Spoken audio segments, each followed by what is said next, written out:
लड़ाई है, आगे और लड़ाई है, अभी तो ये लड़ाई है, आगे और लड़ाई है। हमारी सेवा बहाल करो, बहाल करो, बहाल करो, हमारी सेवा बहाल करो, बहाल करो, बहाल करो। हमारी मांग पूरी नहीं हुई तो हम आमरण अनशन और भूख हड़ताल के लिए बाध्य होंगे। सरकार जो है निरंकुश हो चुकी है, इसका मन भर गया है, जो अब व्यथा सुनने को किसी की तैयारी नहीं है। उत्तर प्रदेश पावर कॉरपोरेशन के जो कर्मचारी हैं उनके धरने को अब 77 दिन का समय पूरा हो चुका है। बता दें एक लंबे समय से ये लोग इको गार्डन में धरना प्रदर्शन कर रहे हैं, लेकिन अभी तक इनकी मांगें पूरी नहीं हुई हैं। मांगें पूरी होनी तो दूर की बात है, अभी तक कोई भी अधिकारी या सरकार का कोई भी अफसर इनके पास आकर इनकी सुध नहीं ली है। बता दें ये लोग लगातार अपनी आवाज़ सरकार तक पहुंचाने का प्रयास कर रहे हैं, लगातार ये उम्मीद कर रहे हैं कि इनके विभाग में इनका समायोजन अब जल्द से जल्द कर दिया जाएगा, लेकिन एक लंबा समय हो गया, अभी तक मांगें पूरी नहीं हो पाई हैं। क्या लगता है कि अभी भी कोई सरकार का नुमाइंदा यहाँ आएगा, नहीं आएगा? देखिए मैडम, आज हमारे धरने का जैसा कि 77वां दिन है और 77 दिन से हम लगातार प्रबंधन और सरकार दोनों से अपील करते आ रहे हैं कि कम से कम हम लोगों को यहाँ आके सुना जाना चाहिए। जब उनकी चुप्पी नहीं टूटी है तो हम लोगों ने इससे पहले विधानसभा घेराव किया। उसके बाद में कल जैसा कि हम लोगों ने गांधी जयंती के दिन गांधी जी को नमन करते हुए उनकी पद चिन्हों पर चलते हुए उनको सच्ची श्रद्धांजलि देकर यहाँ मौन व्रत का आयोजन किया। तो उससे हमको थोड़ा लगता था कि जो है हमारी बातों पर सरकार ज़रूर गौर करेगी, हमारी समायोजन की मांग पर जो है सरकार गौर करेगी, लेकिन अभी तक ऐसा कुछ सामने दिखा नहीं है। यदि आने वाले समय में भी अगर हमारा समायोजन नहीं होता है तो हम शक्ति भवन घेराव के लिए अब बाध्य होंगे, क्योंकि मरता क्या ना करता वो वाली बात है। तो आज हम 77 दिन के लिए यहाँ बैठे हुए हैं तो हमारे आज आर्थिक स्थिति बिल्कुल ख़राब हो चुकी है। आप देख पा रही हैं कि हम सुबह एक टाइम खा के आते हैं तो दूसरे समय का हमारा पता नहीं होता है। अब तो ये स्थिति हो गई है कि पहले हम लोग कमरे पर रहते थे, अब लोग जो है हम लोग चारबाग के फुट ओवर ब्रिज पर सोते हैं। इतना तक हम लोगों पर अब पैसा कुछ बचा नहीं है। यहाँ बीवी बच्चों के, यहाँ तक कि बच्चों का हमने एडमिशन पहले कॉन्वेंट में करा रखा था जब नौकरी में थे, अब उनको ऐसी स्थिति हो रही है कि पहले फिर सरकारी स्कूल में कराया, अब इतना तक जो है स्थिति हो गई कि अब उनके किताब कॉपियाँ और अन्य खर्चों के लिए तक जो है हम लोगों को पैसा दूसरों से मांगना पड़ रहा है। तो ऐसी स्थिति में बस यही है कि अगर हम लोगों का ये सेवा में बहाली वाली जो मांगे अगर पूरी नहीं होती है तो आगामी शक्ति भवन घेराव होगा, और तब भी अगर हमारी मांग पूरी नहीं हुई तो हम आमरण अनशन और भूख हड़ताल के लिए बाध्य होंगे, जिसकी समस्त जिम्मेदारी पावर कॉरपोरेशन प्रबंधन और सरकार की होगी। क्या कहना चाहेंगे? एक लंबा समय हो गया है प्रदर्शन करते करते, लेकिन अभी तक एक भी उम्मीद की किरण नज़र नहीं आ रही है, क्या कहेंगे? मैम हमको तो लगता है कि सरकार जो है निरंकुश हो चुकी है, इसका मन भर गया है, जो अब व्यथा सुनने को किसी की तैयारी नहीं है। अगर इसी तरह चलता रहेगा तो आने वाला समय ही बताएगा कि अब क्या होगा। क्या कहना चाहेंगे? एक लंबा समय हो गया, अभी तक कोई उम्मीद नहीं दिख रही है कि मांगे पूरी हो जाएंगी, तो क्या लगता है आपको? हम आपके चैनल के माध्यम से सरकार को यही बताना चाहते हैं कि हम आज 77 दिन से यहाँ पे बैठे हैं धरने पर, और सरकार से उम्मीद लगाए बैठे हैं कि माननीय योगी नाथ जी जो हमारे राज्य के मुख्यमंत्री हैं वो हमारी बातों को सुनेंगे और हमें न्याय देने का काम करेंगे। इसमें सारी गलती जो है आयोग की है और कॉरपोरेशन की है। जो उन्होंने क्राइटेरिया शुरू में नहीं तय किया था कि CCC के समकक्ष क्या लेंगे, जिसका खामियाजा आज हम 603 कर्मचारी भुगत रहे हैं। 603 कर्मचारियों की जो व्यथा है वो हम सरकार तक पहुंचाना चाह रहे हैं। इसमें गलती जो है विभाग के उच्च अधिकारियों की है जो कॉरपोरेशन के हैं, लेकिन उसकी सज़ा हम लोगों को मिल रही है। अतः हम उनको बताना चाहते हैं कि हमारी माली हालत देखते हुए जो है हमें रिक्त पदों पर समायोजित किया जाए।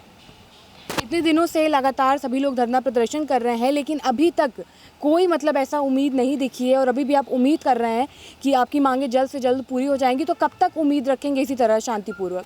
जी मैडम, हम लोगों को आज 77वां दिन है धरने का, लेकिन अभी तक न कोई शासन से न कोई प्रशासन से अभी तक कोई नहीं मिलने आया है। 2-4 जगह हम लोग गए हैं मंत्रियों के पास। कॉरपोरेशन तो साफ मना कर रहा है कि हमने जो आपको जो करना था वो कर दिया है। हालांकि वो जो एज रिलैक्सेशन में जो छूट दिए हैं एज में एक बार परीक्षा के लिए, तो हालांकि वो भी कोई नियम कॉरपोरेशन में नहीं था, लेकिन चूंकि अपने आप को बचाना था इसलिए उन्होंने ये नियम अपने आप बना लिया, चूंकि उनको खुद को बचाना था।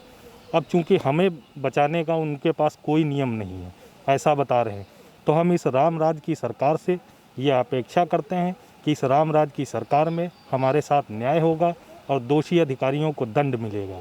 बस यही अपेक्षा रखते हैं हम। क्या कहना चाहेंगे? एक लंबा समय हो गया, अभी तक एक उम्मीद की किरण मिली थी, ऊर्जा मंत्री की ओर से आपको आश्वासित भी किया गया था, लेकिन उस पर भी कोई काम नहीं हुआ, तो क्या सिर्फ झूठे वादे ही किए जा रहे हैं? देखिए, वादा तो अब लग रहा है कि सिर्फ वादा ही है। तो हम लोग लगातार जो है बहुत ही प्रभावी तरीके से अपनी बातों को रखने का प्रयास किया, और हमारी जो उत्तर प्रदेश सरकार के मंत्रीगण और माननीय मुख्यमंत्री जी के यहाँ हम लोग लगातार अपने प्रत्यावेदन दिए, अपने आवेदन दिए। उसके बिहाफ पे शुरुआत में जो है कुछ पेपर वगैरह कलेक्ट हुआ था, रिपोर्ट वगैरह भी मांगी गई थी, लेकिन अभी तक वो उस रिपोर्ट का भी कहीं कुछ अता पता नहीं है, और लगातार जो है हमारे साथ भेदभाव किया जा रहा है। अब तो यही लग रहा है कि हम सपा सरकार की भर्ती थी, सपा के शासन में वैकेंसी आई, हम उस समय बेरोजगार थे, तैयारी कर रहे थे, तो जिस भी सरकार में वैकेंसी आएगी एक युवा बेरोजगार जो है उस सरकार में अपना आवेदन करेगा और अपनी योग्यता के बल पर उस नौकरी को हासिल करेगा। हम लोग भी उत्तर प्रदेश में जब सपा की सरकार थी उस समय ये आवेदन एप्लीकेशन विज्ञापन आया, हमने उसमें आवेदन किया और लाखों अभ्यर्थियों में से हम 2211 पदों में अपना स्थान बना पाए। उसके बाद से जब उत्तर प्रदेश सरकार में भाजपा की सरकार आती है, योगी जी की सरकार आती है, तो ये कहा जाता है हम लोगों से कि भाई आप जो है सपा के सरकार के भर्ती है, इसलिए सपा के सरकार में जो है गंदगियाँ हुई थी, धांधली हुई थी, और उसका खामियाजा आज हम लोग भोग रहे हैं। तो भाई हम कह रहे हैं कि अगर आपकी मानसिकता इस प्रकार की है, आप यह सोचते हैं, तो सबसे पहले तो आप प्रकरण की जांच करवाइए।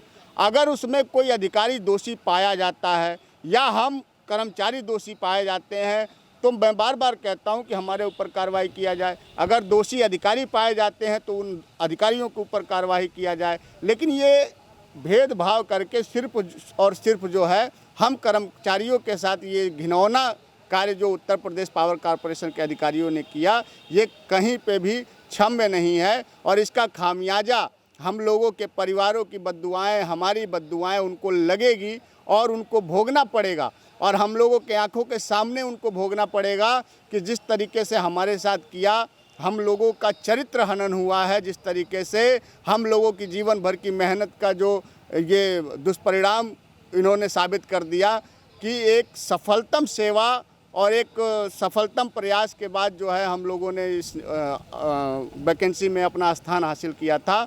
आज जो जिस प्रकार से ये विद्युत सेवा आयोग और उत्तर प्रदेश पावर कॉरपोरेशन के अधिकारियों ने किया है, निश्चित तौर पर जो है ये बहुत ही गलत है, और इनके लिए मैं सिर्फ और सिर्फ माननीय मुख्यमंत्री जी से यह प्रार्थना करता हूं कि इन दोषियों के खिलाफ कार्रवाई करें और हम निर्दोषों के साथ न्याय करते हुए हमारे मूल पद पर बहाल करने की। तो जैसा कि आपने देखा, कर्मचारी मौजूद हैं, लगातार अपनी आवाज़ सरकार तक पहुंचाने का प्रयास कर रहे हैं। 77 दिन का समय पूरा हो गया, लेकिन अभी तक कोई कार्रवाई नहीं हुई। ऊर्जा मंत्री की ओर से आश्वासित भी किया गया, लेकिन उस पर भी कोई नतीजा दिखता नजर नहीं आया, जिसके बाद अब इन लोगों ने लगातार ये बात भी कहना शुरू कर दिया है कि मुख्यमंत्री योगी आदित्यनाथ पूरे प्रकरण की जाँच कराएं और उसमें जो भी दोषी पाया जाता है, वो कर्मचारी हो या अधिकारी हो, उसको सजा दी जाए। इसके साथ ही इनकी मांगें जल्द से जल्द पूरी की जाए। अब इतना लंबा समय हो गया है, तो इन लोगों का भी जो सब्र का बांध है वो टूटता जा रहा है, और इन लोगों ने ये भी साफ कर दिया है कि अगर मांगे जल्द से जल्द पूरी नहीं की गई तो इन लोगों को भी मजबूरन इको गार्डन से बाहर निकलना पड़ेगा, और विधानसभा हुआ या फिर शक्ति भवन हुआ, उसका घेराव कर अपनी बात सरकार तक पहुंचाने का प्रयास भी करना पड़ेगा। फिलहाल के लिए इतना ही। कैमरा पर्सन अभय के साथ मैं शिवांगी, JMD खबर, लखनऊ।